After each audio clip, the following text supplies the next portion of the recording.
Allahu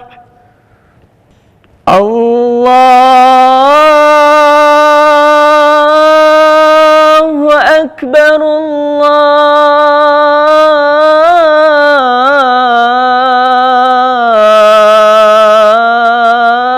Allahu Akbar. La ilaha illallah.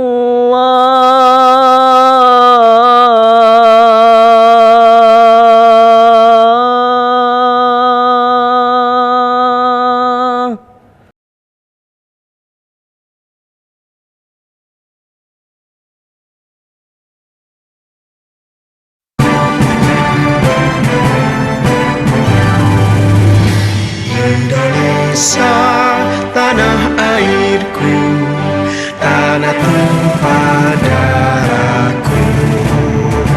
Di sanalah aku berdiri, jadi pandu ibuku. Indonesia, kebangsaanku, bangsa dan tanah airku.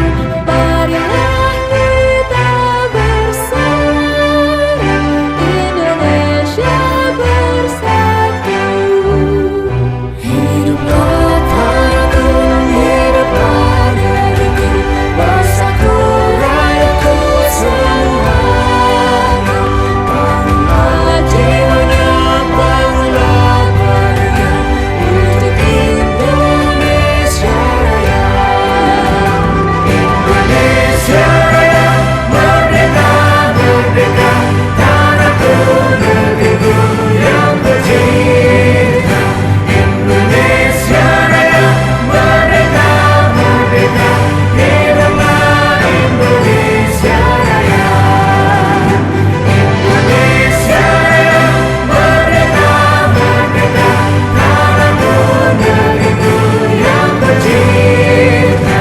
Indonesia Raya, merdeka, merdeka, hiduplah Indonesia Raya.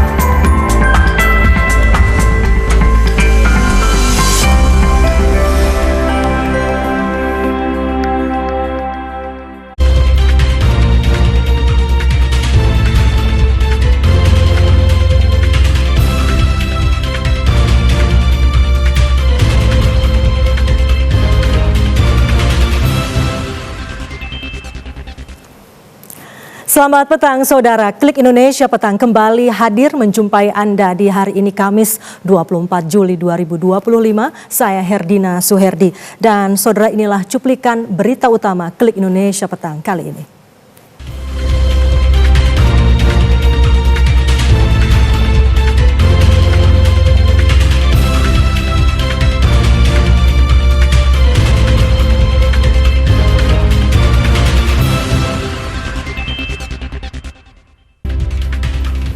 Komite Nasional Keselamatan Transportasi mengungkap kendala investigasi kebakaran kapal Barcelona di perairan Talise, Sulawesi Utara.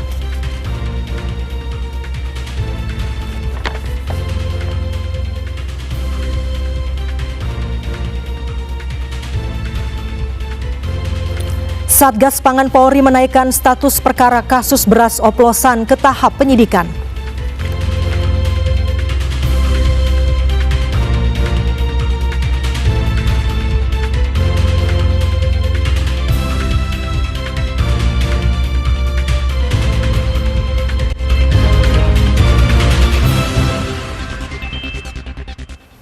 Klik Indonesia Petang kami awali dengan informasi yang pertama.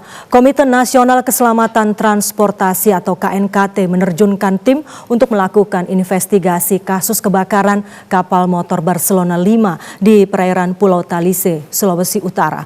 Ketua KNKT Suryanto Cahyono menyatakan proses investigasi menghadapi beberapa kendala, salah satunya perbedaan data korban penumpang dengan manifest.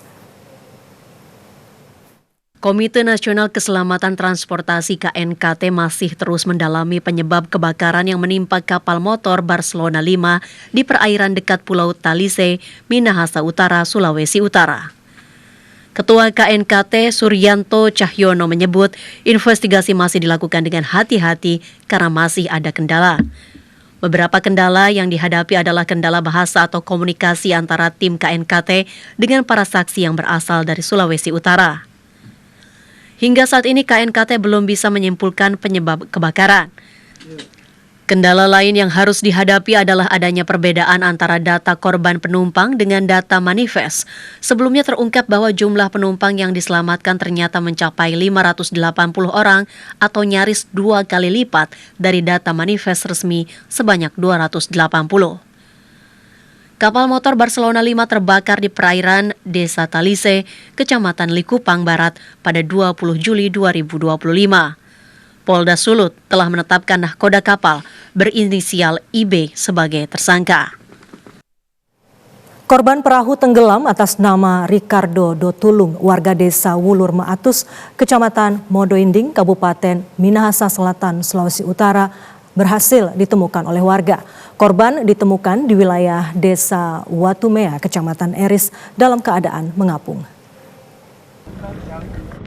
Setelah melakukan operasi pencarian orang tenggelam di Danau Tondano oleh tim gabungan bersama masyarakat, korban perahu tenggelam di Danau Tondano atas nama Ricardo Dotulung berhasil ditemukan warga sekitar Danau Tondano.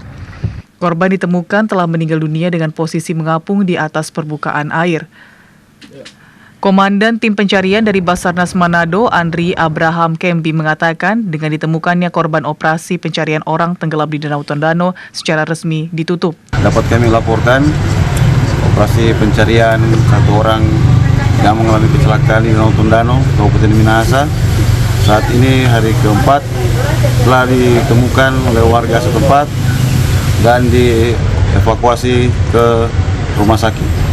Pencarian korban tenggelam di Danau Tondano telah dilakukan sejak Senin 21 Juli oleh masyarakat bersama aparat TNI, Polri, BPBD Minahasa, Damkar, Basarnas, Polair, Polda Sulut, serta sejumlah potensi dan organisasi dengan metode pencarian seperti penyisiran wilayah jatuhnya korban, serta penyelaman dan menggunakan peralatan sonar bawah air. Pencarian juga dilakukan dengan drone. Kelly Korengkeng, kontributor TVRI, melaporkan. Kita beralih ke informasi lain. Dinas Kesehatan Provinsi Riau terus memantau dampak kabut asap kebakaran hutan dan lahan di Riau terhadap kondisi kesehatan masyarakat. Informasi selengkapnya akan disampaikan oleh reporter TVRI Berlian Novriandi langsung dari Pekanbaru, Riau. Berlian, selamat petang. Sejauh ini apakah dampak dari kebakaran hutan dan lahan terhadap warga masyarakat di sana?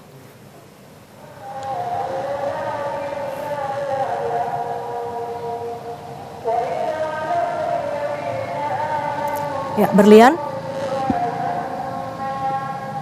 Ya, selamat petang Herdina dan juga pemirsa, dapat kami informasikan update terbaru terkait kebakaran hutan dan lahan yang terjadi di Provinsi Riau dan saat ini berdampak pada kondisi cuaca yang terjadi pada saat ini. Dan saat ini Dinas Kesehatan Provinsi Riau terus memantau dampak kabut asap terhadap kondisi kesehatan masyarakat, dan sejumlah fasilitas kesehatan disiagakan selama 24 jam untuk membantu warga yang berkemungkinan terkena penyakit infeksi saluran pernapasan akut atau ISPA maupun penyakit lainnya seperti iritasi kulit, kemudian iritasi mata dan penyakit asma akibat kabut asap dari kebakaran hutan dan lahan yang terjadi di Provinsi Riau. Pemirsa, dari hasil pemantauan indeks standar pencemaran udara atau ISPU di Kota Pekanbaru terbukti dalam 3 hari terakhir ini menunjukkan kualitas udara menurun dari sehat, dan saat ini menjadi sedang. Menanggapi kondisi ini, Dinas Kesehatan Provinsi Riau secara cepat dan tanggap melakukan koordinasi dengan Dinas Kesehatan Kabupaten dan Kota agar secara berkala melaporkan peningkatan penyakit ISPA dan penyakit lainnya yang disebabkan dampak dari cuaca saat ini dari kebakaran hutan dan lahan yang terjadi di Provinsi Riau. Dan dapat kami informasikan juga bahwasannya sejumlah daerah yang terdampak kualitas udaranya sangat buruk, yaitu di Kabupaten Rokan Hulu dan Rokan Hilir. Dan saat ini masyarakat yang ada di daerah tersebut sudah diimbau untuk menggunakan masker. Dan Herdina dan juga pemirsa, berikut keterangan resmi Kepala Dinas Kesehatan Provinsi Riau, Sri Sadono Mulyanto, untuk Anda. Pantau koordinasi dengan kabupaten kota untuk bagaimana melaporkan setiap harinya kami ingin. Jadi kalau ada peningkatan kasus, ada 5 penyakit yang kita atensikan. Itu pertama ISPA, iritasi mata, iritasi kulit, kemudian ada pneumonia sama asma. Nah itu kami selalu minta datanya. Herina dan juga pemirsa, dapat kami informasikan juga bahwasannya Dinas Kesehatan Provinsi Riau mencatat penyakit ISPA saat ini belum terlalu signifikan peningkatannya. Namun jika kabut asap semakin pekat menyebar dengan durasi cukup lama, menurut Sri Sadono sangat dimungkinkan akan banyak masyarakat khususnya dari golongan lansia dan juga anak-anak terpapar penyakit ISPA dan iritasi. Dan untuk itu masyarakat dihimbau untuk tetap menjaga kesehatan dan untuk tidak terlalu berlama-lama beraktivitas di luar rumah karena saat ini memang cuaca kurang baik dikarenakan dampak kabut asap kebakaran hutan dan lahan di Provinsi Riau. Sekian informasi dapat kami sampaikan dari Kota Pekanbaru. Kembali ke studio di Jakarta, Herwina. Ya, Berlian Novriandi langsung dari Pekanbaru Riau. Terima kasih atas laporan Anda dan selamat bertugas kembali. Sementara itu, saudara, hingga saat ini upaya pemadam kebakaran hutan dan lahan di Kabupaten 50 Kota Sumatera Barat, khususnya di kawasan Lembah Harau, masih terus dilakukan petugas dan juga masyarakat dari berbagai unsur. Pemadaman titik api yang terus bertambah, terkendala peralatan dan alat pelindung diri, termasuk medan yang sulit karena perbukitan. Upaya pemadaman kebakaran hutan dan lahan di Kabupaten 50 Kota terus dilakukan petugas dari berbagai unsur. Peralatan yang kurang terutama selang serta alat pelindung diri menjadi kendala utama. Sehingga titik api yang berada di perbukitan sulit dijangkau dengan peralatan yang ada saat ini. Petugas pemadam kebakaran Kabupaten 50 Kota hanya menggunakan alat pelindung diri dan pakaian seadanya saat memadamkan api. Bahkan ada petugas yang mengalami patah tulang saat memanjat bukit untuk memadamkan api. Saat ini titik api terus bertambah di Kabupaten 50 Kota, terutama di Kecamatan Harau. Sebenarnya banyak kendala yang kami hadapi, seperti titik api yang timbul di lereng-lereng perbukitan yang susah kami jangkau oleh anggota-anggota kami. Yang paling penting bagi kekurangan kami, alat-alat seperti adanya baju tahan panas, itu yang paling utama. Dan adanya beberapa peralatan yang memang sudah lama seperti adanya selang yang bocor dan sumber air yang agak jauh dari titik api. Selain itu, pemadam kebakaran juga berharap penambahan armada pemadam. Sebab dengan 76 nagari dan 13 kecamatan di Kabupaten 50 Kota, armada pemadam kebakaran yang berjumlah 8 unit dinilai belum memadai.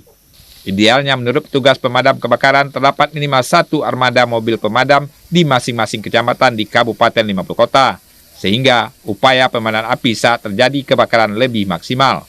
Dari Kabupaten 50 Kota, demikian laporan Edward, TVRI Sumatera Barat. Kebakaran hutan dan lahan berdampak terhadap indeks kualitas udara di Kabupaten Mempawah, Kalimantan Barat yang masuk dalam kategori berbahaya. Badan Penanggulangan Bencana Daerah Kabupaten Mempawah mengimbau masyarakat untuk menggunakan masker terutama ketika melakukan aktivitas di luar. Kabid Penanggulangan Bencana BPBD Kabupaten Mempawah, Purwadi mengatakan, Badan Meteorologi, Klimatologi, dan Geofisika mendeteksi kualitas udara di Kabupaten Mempawah akibat bencana kebakaran hutan dan lahan pada Rabu 24 Juli pukul 6 waktu Indonesia Barat. Masuk dalam kategori berbahaya atau mencapai 264,8 mikrogram atau per meter kubik. Namun setelah dipantau kembali, sekitar pukul 10 waktu Indonesia Barat, indeks kualitas udara di Kabupaten Mempawah masuk dalam kategori tidak sehat. Dengan kondisi kualitas udara yang cukup mengkhawatirkan ini, seluruh masyarakat Kabupaten Mempawah diminta untuk menggunakan masker ketika melakukan aktivitas di luar rumah. Indeks kualitas udara untuk di Kabupaten Mempawah itu dalam kondisi yang kurang sehat. Namun tadi pagi kita coba lagi untuk mengecek indeks kualitas udara. Ini juga berdasarkan akumulasi dari kejadian-kejadian kebakaran hutan dan lahan di Kabupaten Mempawah. Tadi pagi jam 6 itu malah indeksnya sudah masuk dalam kategori berbahaya. Sementara itu, intensitas kabut asap akibat kebakaran hutan dan lahan di Kabupaten Mempawah mulai pekat sekitar pukul 6 waktu Indonesia Barat dan sore sekitar pukul 16 waktu Indonesia Barat. Dimas Saputra, TVRI Kalimantan Barat melaporkan. Kita beralih ke informasi lain, Saudara. Kejaksaan Agung menyiapkan panggilan ketiga terhadap Juristan, ex-staf khusus mantan Menteri Pendidikan, Kebudayaan, Riset dan Teknologi Nadiem Makarim dalam penyidikan kasus korupsi pengadaan laptop. Juristan sudah 2 kali mangkir dari panggilan penyidik Kejaksaan Agung. Kejaksaan Agung sedang mempersiapkan pemanggilan ketiga terhadap ex-Stafsus Mendikbudristek Nadiem Makarim, Juristan, sebagai tersangka dalam kasus dugaan korupsi pengadaan laptop berbasis Chromebook. Kepala Pusat Penerangan Hukum Kapus Penkum Kejaksaan Agung Anang Supriyatna menginformasikan hari ini bahwa Juristan sudah dipanggil yang kedua pada 21 Juli 2025, namun tidak datang dan tidak ada konfirmasi. Penyidik Kejagung sudah 2 kali melakukan pemanggilan terhadap Juris, yaitu pada 18 Juli dan 21 Juli 2025, namun yang bersangkutan selalu mangkir. Kejaksaan Agung belum menerbitkan daftar pencarian orang DPO atau Red Notice terhadap Juristan. Kapus Penkum Kejagung menyatakan ada sejumlah hukum acara yang perlu dilalui sebelum proses penjemputan paksa bisa dilakukan. Juristan disebut sedang tidak berada di Indonesia. Pihak imigrasi mencatat bahwa tersangka kasus dugaan korupsi pengadaan laptop di Kemendikbudristek itu terbang ke Singapura pada pertengahan Mei 2025 lalu. PLT Dirjen Imigrasi Yuldi Yusman dalam keterangannya kepada wartawan hari ini menyebutkan yang bersangkutan melewati pemeriksaan imigrasi pada 13 Mei 2025 pukul 15:05 waktu Indonesia Barat melalui Bandara Soekarno-Hatta. Juristan terbang ke luar negeri dari Indonesia menuju Singapura. Kejaksaan Agung telah memeriksa 2 ex-staf khusus Mendikbudristek Nadiem Makarim. Salah satunya adalah Komisaris Bank Neocommerce. Kejagung menyebut keterangan keduanya penting untuk kemudian mendalami peran dari para tersangka dalam pengadaan laptop Chromebook. Penyidik Jaksa Agung Muda Tindak Pidana Khusus Jampitsus Kejaksaan Agung kembali memeriksa sejumlah saksi kasus korupsi pengadaan laptop Chromebook dalam program digitalisasi pendidikan Kementerian Pendidikan, Kebudayaan, Riset, dan Teknologi tahun 2019-2022.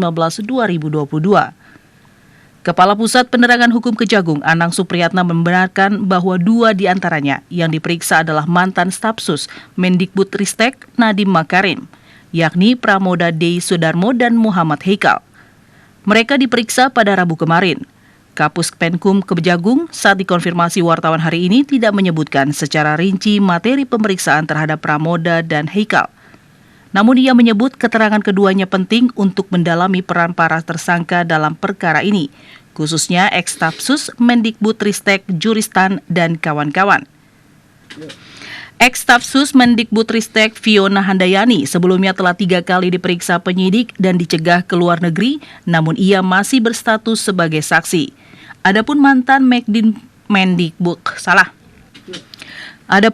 Mendikbudristek Nadiem Makarim telah diperiksa 2 kali oleh penyidik Jampitsus.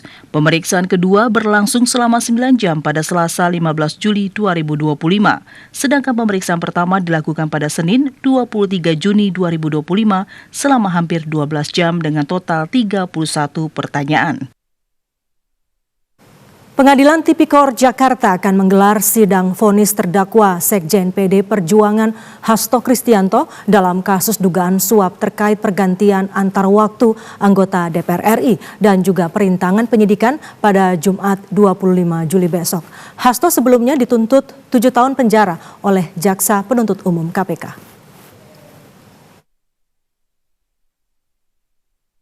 Majelis Hakim Pengadilan Tindak Pidana Korupsi atau Tipikor Jakarta menjadwalkan pembacaan putusan perkara dugaan suap dan perintangan penyidikan Harun Masiku dengan terdakwa Sekjen PDI Perjuangan Hasto Kristianto pada Jumat 25 Juli 2025.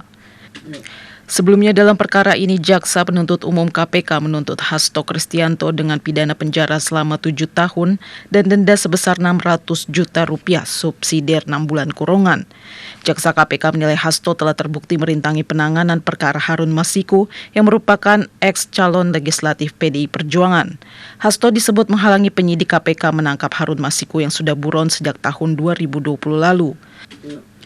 Selain itu, Jaksa Penuntut Umum KPK juga menilai Hasto terbukti menyuap mantan komisioner KPU Wahyu Setiawan sejumlah $57.350 Singapura atau setara dengan 600 juta rupiah. Suap diberikan agar Wahyu yang sempat menjadi kader PDI Perjuangan mengurus penetapan pergantian antar waktu anggota DPR RI periode 2019 hingga 2024 Harun Masiku. Sementara itu, Pengadilan Negeri Jakarta Pusat menyatakan akan membatasi pengunjung sidang putusan Sekretaris Jenderal PDI Perjuangan Hasto Kristianto pada Jumat 25 Juli 2025. Meski membatasi pengunjung yang hadir di ruang sidang vonis Hasto Kristianto akan disiarkan secara langsung lewat kanal YouTube Pengadilan Negeri Jakarta Pusat sehingga masyarakat dapat menonton persidangan tersebut. Komisi Pemberantasan Korupsi KPK memeriksa 4 tersangka kasus dugaan pemerasan dalam pengurusan rencana penggunaan tenaga kerja asing atau RPTKA di Kementerian Ketenagakerjaan yang belum ditahan hari ini di Gedung Merah Putih KPK. Juru bicara KPK Budi Prasetyo menyatakan pemeriksaan keempat tersangka dilakukan di Gedung Merah Putih KPK. Keempat orang yang diperiksa hari ini adalah Koordinator Analisis dan Pengendalian Penggunaan TKA sejak tahun 2021 hingga 2025 Gatot Widiartono, petugas hotline RPTKA periode 2019 hingga 2024 dan verifikator pengesahan RPTKA tahun 2024 hingga 2025 Putri Citra Wahyu, analis tata usaha Direktorat PPTKA 2019 hingga 2024 dan pengantar kerja ahli tahun 2024 hingga 2025 Jamal Sodikin, serta pengantar kerja ahli muda di Kemenaker 2018 hingga 2025 Alfa Eshad. Namun Budi belum dapat mengungkapkan kemungkinan penahanan terhadap 4 tersangka tersebut hari ini. Sebelumnya terdapat 8 tersangka yang sudah ditetapkan KPK dalam kasus ini. 4 tersangka itu diantaranya sudah ditahan usai pemeriksaan terhadap para tersangka pada Kamis 17 Juli lalu. Keempat tersangka yang sudah ditahan adalah Suhartono, mantan Direktur Jenderal Pembinaan Penempatan Tenaga Kerja dan Perluasan Kesempatan Kerja atau Binapenta dan PKK Kemenaker 2020 hingga 2023, Haryanto, mantan Direktur PPTKA sekaligus Dirjen Binapenta Kemenaker 2019 hingga 2025, Wisnu Pramono, mantan Direktur PPTKA 2017 hingga 2019, dan Devi Anggreni, Direktur Pengendalian Penggunaan TKA Kemenaker periode 2024 hingga 2025. Informasi aktual lainnya masih akan kami hadirkan usai jeda berikut ini. Tetaplah bersama kami di Klik Indonesia Petang TVRI.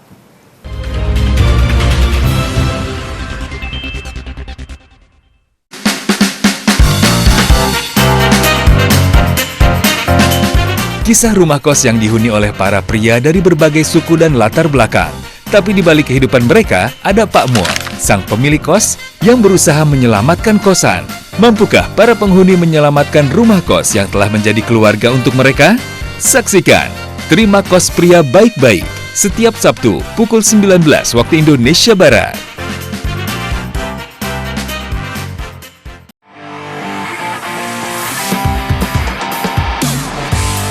Anda pecinta olahraga? Perbaharui informasi Anda seputar dunia olahraga dengan menyaksikan Monitor Olahraga. Saksikan Monitor Olahraga setiap hari pukul 00 waktu Indonesia Barat di TVRI Nasional dan TVRI Sport.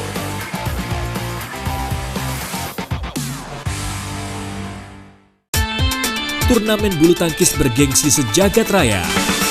BWF Super 1000 China Open 2025. Saksikan aksi para pebulu tangkis merebut supremasi dunia.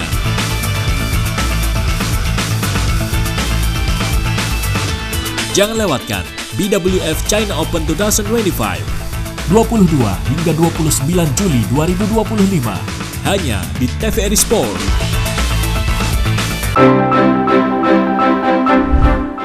Polri menyita 201 ton beras oplosan dari 3 gudang dan pasar induk.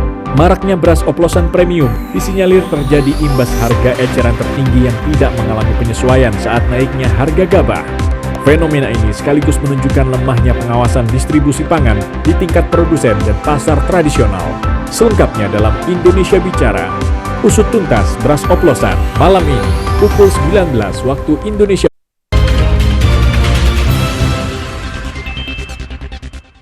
Terima kasih Anda kembali bersama kami di Klik Indonesia Petang TVRI. Saudara, Satgas Pangan Polri meningkatkan status perkara kasus pelanggaran mutu dan takaran beras atau beras oplosan ke tahap penyidikan. Polri menemukan unsur pidana dalam perkara yang merugikan masyarakat tersebut. Satgas Pangan Polri menaikkan status pengusutan kasus beras yang tidak sesuai mutu standar pada klaim kemasan atau beras oplosan ke tahap penyidikan.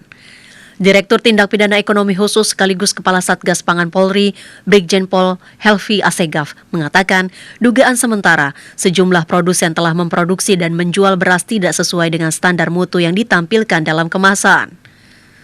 Sejauh ini sudah ada beberapa produsen yang diperiksa oleh Satgas Pangan Polri. Beberapa jenis beras yang diduga tidak sesuai standar mutu ini juga telah diperiksa dalam laboratorium. Berdasarkan hasil penyelidikan telah ditemukan adanya dugaan peristiwa pidana, sehingga dari hasil gelar perkara kita status penyelidikan kita tingkatkan menjadi penyidikan. Selanjutnya penyidik melakukan tindakan upaya paksa, yaitu pemeriksaan terhadap saksi sebanyak 14 orang, pemeriksaan terhadap ahli analisa beras Kementan, ahli perlindungan konsumen, penggeledahan dan penyitaan terhadap barang bukti bersama dengan tim Puslap Polri untuk mencari jejak digital, serta petugas pengambil contoh PPC Kementerian Pertanian RI dan di 4 lokasi TKP tersebut di atas. Untuk sementara ada 3 produsen dan 5 merek beras yang ditemukan menjual produk tidak sesuai mutu di kemasan. Beberapa produsen ini adalah PT PIM dengan merek Sania, PT FS dengan merek Ramos Merah, Ramos Biru, dan Ramos Pulan. Kemudian Toko SY dengan merek Jelita dan Anak Kembar. Beras yang ditemukan tidak sesuai mutu merupakan beras kemasan premium dan medium untuk ukuran 2,5 kg dan 5 kg. Sejumlah karung beras dari beberapa merek ditampilkan oleh penyidik. Merek-merek yang ditampilkan antara lain Sania, Sofia, Fortune, Jelita, Setrawangi, Resik, Alfamart Sentra Pulen, dan Sentra Ramos. Direktorat Tindak Pidana Ekonomi Khusus Bareskrim Polri mengungkap potensi kerugian dari kasus beras oplosan di masyarakat dapat mencapai 99,35 triliun rupiah per tahun. Dirti Pideksus Bareskrim Polri sekaligus Ketua Satgas Pangan Polri, Brigjen Pol Helvi Asegaf, menyatakan terdapat potensi kerugian konsumen atau masyarakat per tahun sebesar 99,35 triliun rupiah dalam kasus beras oplosan. Jumlah ini terdiri dari beras premium sebesar 34,21 triliun rupiah dan beras medium sebesar 65,14 triliun rupiah. Kasus ini terungkap setelah Kementerian Pertanian menyampaikan hasil investigasi kepada Kapolri pada 26 Juni 2025 terkait peredaran beras premium dan medium yang tidak memenuhi standar mutu, harga, dan berat kemasan. Brigjen Pol Helvi Asegaf menekankan bahwa praktik perdagangan beras yang tidak sesuai standar mutu merupakan bentuk pelanggaran serius yang merugikan masyarakat luas. Berdasarkan ketidaksesuaian pedagang satu barang tersebut, terdapat potensi kerugian konsumen atau masyarakat per tahun sebesar 99,35 triliun, terdiri dari beras premium sebesar 34,21 triliun dan beras medium sebesar 65,14 triliun. Dari total 268 sampel beras dari 212 merek di 10 provinsi, ditemukan sekitar lebih dari 80% beras premium dan beras medium tidak sesuai standar mutu. Lebih dari 50% dijual di atas harga eceran tertinggi dan banyak beras dengan berat di bawah yang tertera di kemasan. Sementara itu, tim Satgas Pangan Kalimantan Utara menemukan sejumlah pedagang di pasar tradisional Tarakan masih menjual jenis beras yang masuk dalam daftar larangan edar. Selain beras lokal yang diduga oplosan, petugas juga menemukan beras impor diduga tidak memiliki izin edar. Sejumlah pedagang beras di dua pasar tradisional di Kota Tarakan, yakni Pasar Tenguyun dan Pasar Guser, masih menjual beras yang masuk dalam daftar beras oplosan. Atas temuan ini, petugas langsung melakukan pendataan dan mengimbau pedagang pasar agar tidak lagi menjual ataupun mendatangkan jenis beras ini. Kepala Bidang Perdagangan Dalam Negeri Disperindakop UKM Kaltara Hasmira membenarkan pihaknya telah menemukan beras yang masuk dalam daftar larangan edar masih dijual para pedagang di pasar tradisional. Pengawasan ini kami lakukan dengan adanya dugaan beras oplosan yang sudah dirilis 26 merek. Itu kita turun ke pasar langsung melihat bahwa merek yang diduga itu ada tidaknya di pasar. Dan setelah kita turun tadi di Pasar Tenguyun memang kita temuin tidak begitu banyak ya merek yang diduga itu.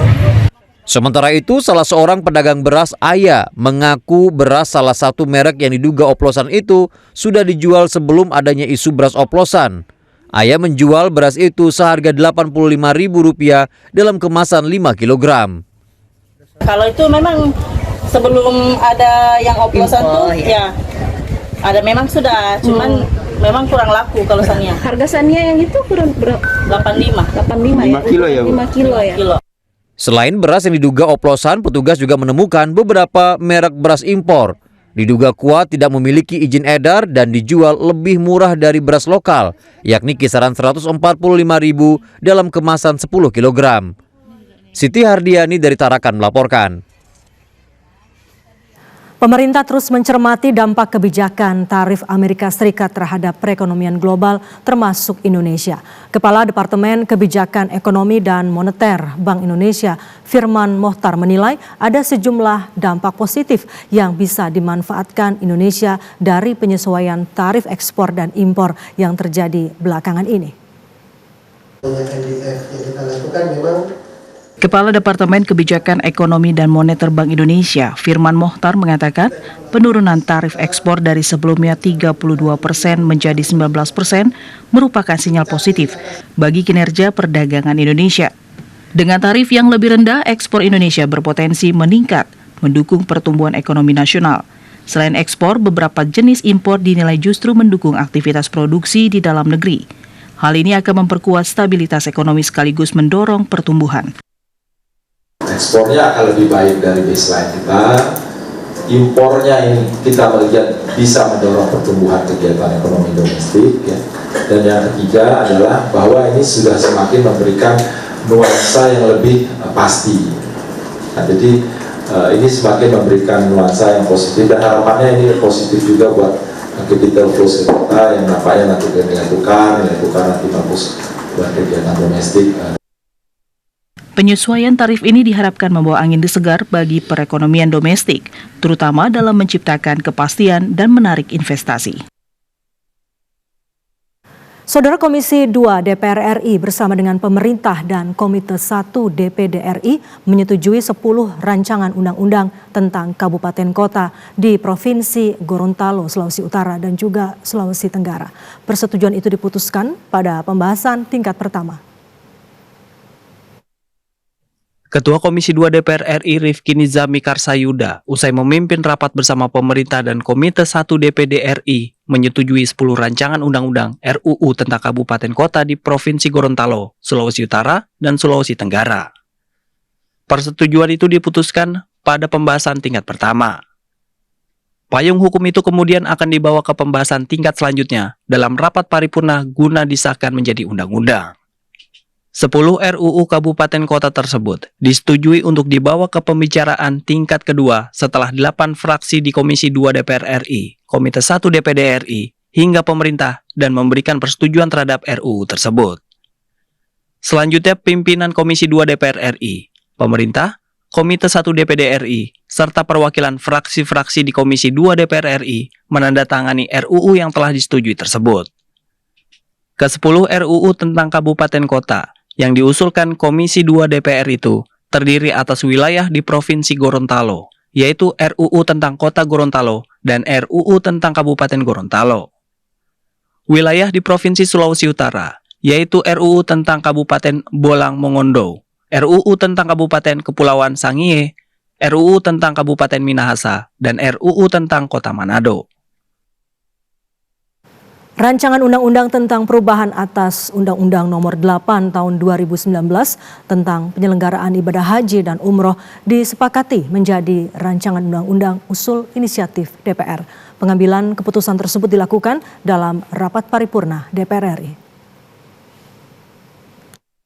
Wakil Ketua DPR RI Adis Kadir menjelaskan pengambilan keputusan dilakukan setelah seluruh fraksi menyampaikan pandangan mereka melalui pernyataan tertulis dan tidak ada satupun yang menolak. Setelah itu, Wakil Ketua DPR RI Adis Kadir selaku pimpinan sidang pun meminta persetujuan langsung dari para anggota Dewan yang hadir dalam rapat paripurna DPR RI. Pertanyaan itu dijawab serentak oleh seluruh anggota DPR yang hadir dengan menyatakan setuju. Dengan disetujuinya rancangan undang-undang ini sebagai usul DPR, maka proses pembahasan secara lebih lanjut akan dilakukan oleh Komisi 8 DPR RI bersama pemerintah. Penyusunan draft rancangan undang-undang yang masuk dalam program legislasi nasional atau Prolegnas Prioritas 2025 DPR RI itu pun sudah dilakukan. Pemerintah Provinsi Papua Selatan mencatat sebanyak 690 koperasi desa merah putih telah terbentuk dan juga tersebar di seluruh kelurahan pada 4 kabupaten di wilayah Papua Selatan. Pembentukan koperasi ini menjadi bagian dari upaya nasional dalam memperkuat ekonomi desa dan juga meningkatkan kesejahteraan masyarakat. Kepala Dinas Koperasi, Perdagangan dan Usaha Mikro Kecil Menengah Papua Selatan, Laurentius Waimu menjelaskan bahwa program pembentukan koperasi Desa Merah Putih pada tahun 2025 menunjukkan perkembangan signifikan di seluruh kabupaten. Di Kabupaten Asmat tercatat 224 kabupaten masuk dalam program ini. Dari jumlah tersebut, 121 kabupaten telah melaksanakan musyawarah desa, 166 kampung telah terdaftar dalam sistem daring nasional, dan 38 kampung telah berbadan hukum. Selanjutnya di Kabupaten Bovendigul, dari 112 kampung yang terdata, 105 kampung telah melaksanakan musdes dan 14 kampung telah berbadan hukum. Sementara di Kabupaten Mapi, dari 164 kampung dan kelurahan, 67 kampung telah menyelesaikan proses musdes, 16 kampung terdaftar secara daring, dan 3 kampung telah berbadan hukum. Adapun di Kabupaten Merauke, dari total 179 kampung, 177 kampung telah melaksanakan musdes, 65 kampung telah masuk dalam website, dan 13 kampung telah memiliki status berbadan hukum.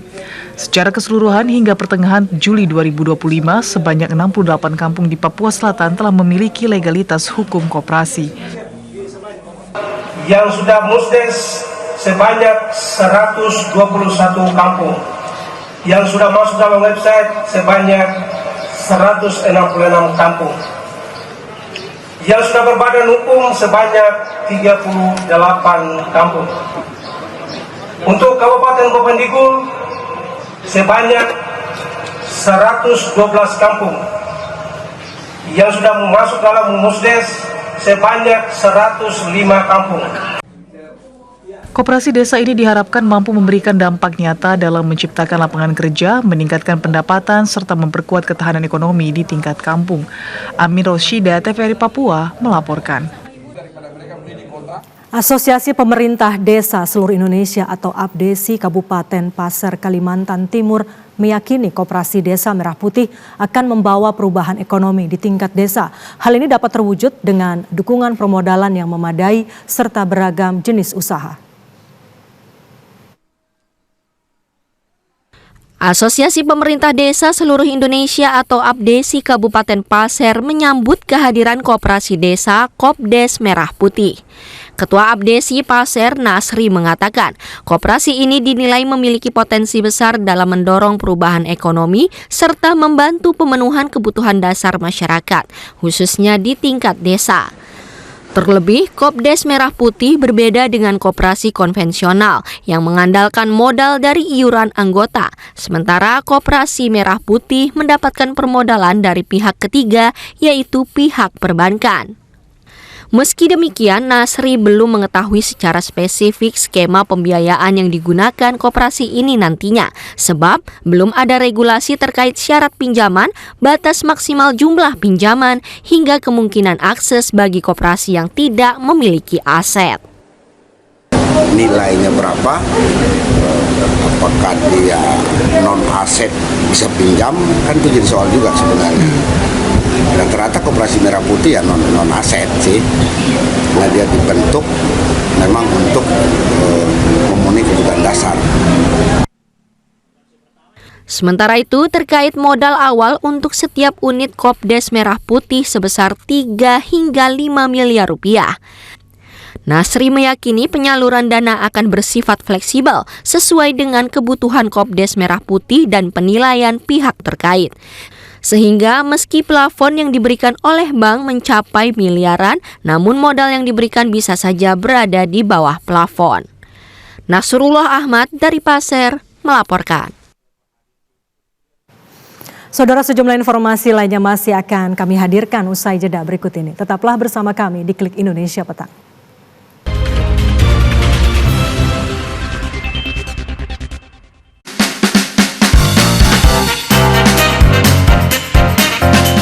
Kisah rumah kos yang dihuni oleh para pria dari berbagai suku dan latar belakang.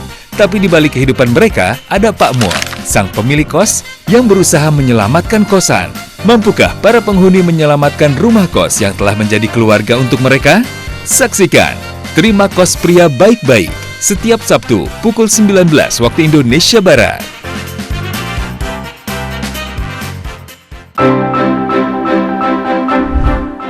Polri menyita 201 ton beras oplosan dari 3 gudang dan pasar induk.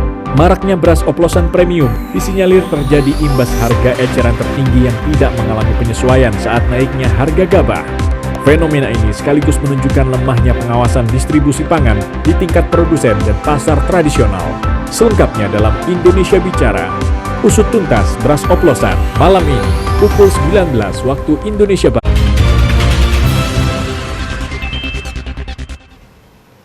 Terima kasih Anda kembali bersama kami di Klik Indonesia Petang TVRI. Saudara, MPR RI memadukan semangat olahraga, kebangsaan dan juga kolaborasi lintas institusi dengan menggelar Justisia Half Marathon 2025. Justisia Half Marathon ini menargetkan 6.000 peserta yang terbagi dalam 3 kategori lomba, yaitu 5K, 10K, dan 21K. MPR RI berkolaborasi dengan PLN Mobile, Fakultas Hukum Universitas Indonesia dan Ikatan Alumni FHUI menyelenggarakan kompetisi lari nasional Justisia Half Marathon 2025. Perhelatan Justisia Half Marathon 2025 menargetkan 6.000 peserta yang terbagi ke dalam 3 kategori lomba, yaitu 5K, 10K, dan 21K. Halaman kompleks MPR RI akan menjadi titik start dan finish maraton. Wakil Ketua MPR RI, Edi Suparno, mengatakan tingginya animo masyarakat terhadap ajang maraton membuatnya optimis bisa membawa Justisia Half Marathon menjadi perhelatan tahunan. Hal ini disampaikan Wakil Ketua MPR RI, Edi Suparno, usai peluncuran Justisia Half Marathon 2025 di Gedung Nusantara 4 Kompleks Parlemen Senayan, Jakarta, Kamis 24 Juli 2025. Kami berharap bahwa Justisia Marathon ini bisa menjadi sebuah perhelatan tahunan yang diselenggarakan oleh MPR bersama-sama dengan lembaga-lembaga lainnya seperti Iluni FHUI dan bisa mempertemukan semua kelompok masyarakat di bawah banner olahraga, dalam hal ini adalah Half Marathon. Mudah-mudahan ini adalah sebuah kegiatan yang akan membawa animo masyarakat yang saat ini sedang tinggi-tingginya untuk melakukan kegiatan maraton untuk dipersatukan di sini di bawah rumah kolaborasi, yaitu MPR RI. Tahun-tahun yang lalu saya kira dari semua kalangan hadir, penggemar maraton, dan rupanya 90% dari peserta itu adalah mereka-mereka yang aktif bergerak dari satu maraton ke maraton berikutnya. Ya, dan ini kita harapkan demikian supaya ini tidak hanya menjadi event seremonial, tetapi juga menjadi event silaturahim dan kompetitif juga. Ya, sehingga di tahun-tahun berikutnya event ini bisa diperhitungkan sebagai salah satu event yang menarik di percaturan maraton di dalam negeri. Sekjen MPR RI Siti Fauziah mengatakan penyelenggaraan Justisia Half Marathon menegaskan MPR RI sebagai rumah rakyat yang inklusif. Saudara Menteri Koordinator Bidang Infrastruktur dan Pembangunan Kewilayahan Agus Harimurti Yudhoyono meninjau uji coba penggunaan aplikasi All Indonesia. Aplikasi All Indonesia ini mengintegrasikan 4 aplikasi yang sebelumnya sudah digunakan untuk pelaku perjalanan internasional yang tiba di Indonesia. Menteri Koordinator Bidang Infrastruktur dan Pembangunan Kewilayahan Agus Harimurti Yudhoyono serta Menteri Imigrasi dan Pemasyarakatan Agus Andrianto mengecek uji coba penggunaan aplikasi All Indonesia. Aplikasi All Indonesia mengintegrasikan 4 aplikasi yang sebelumnya sudah digunakan untuk pelaku perjalanan internasional yang tiba di Indonesia, yakni aplikasi dari Keimigrasian, Bea Cukai, Badan Karantina, dan Kesehatan.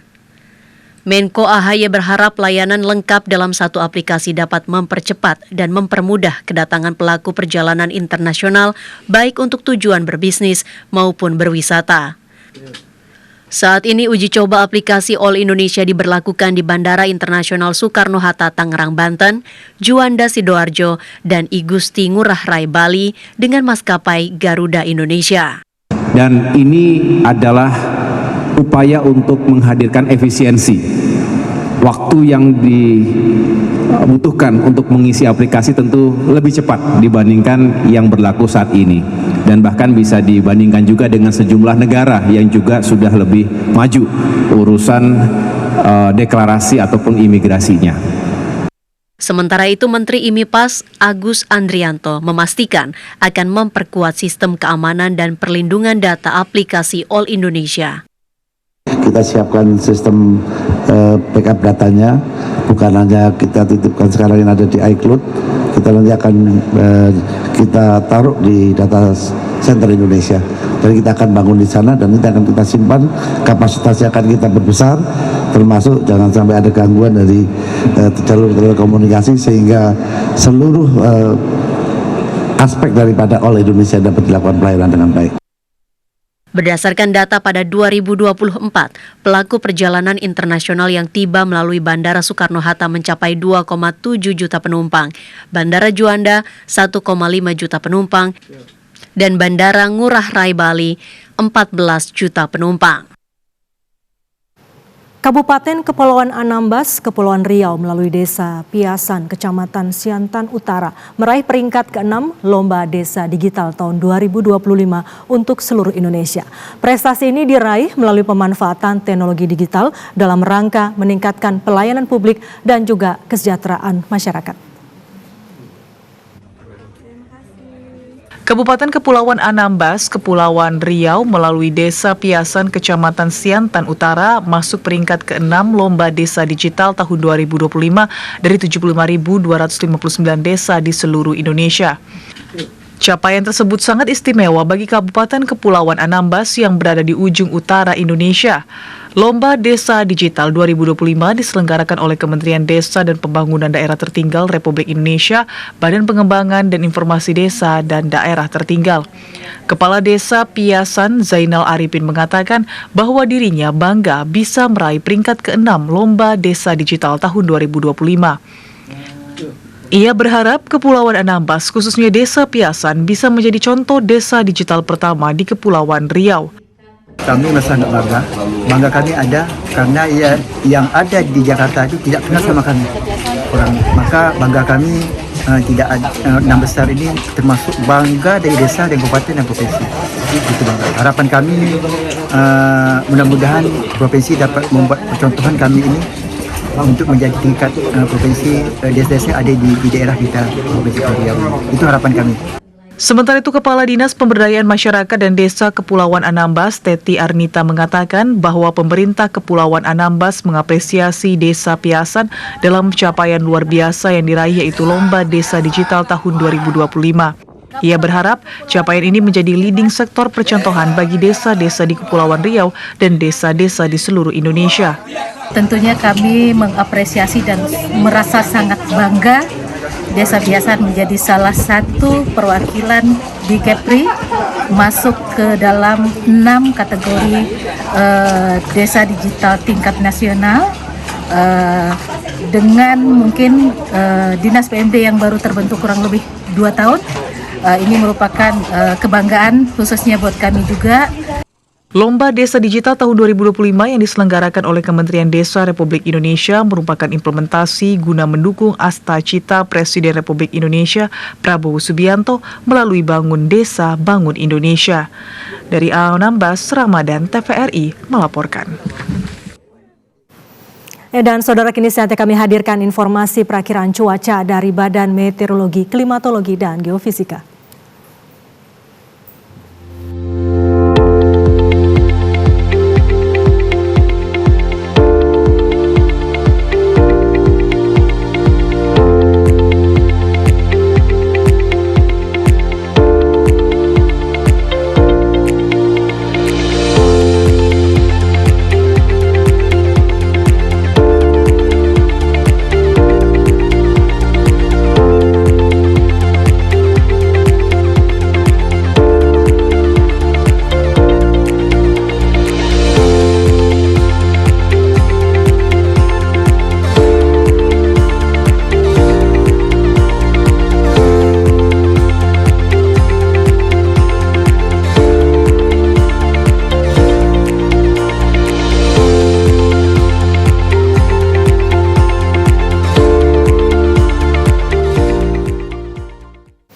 Informasi tadi mengakhiri Klik Indonesia petang kali ini. Mewakili kerabat kerja yang bertugas, saya Herdina Suherdi mengucapkan terima kasih atas kebersamaan Anda. Selamat malam dan sampai jumpa.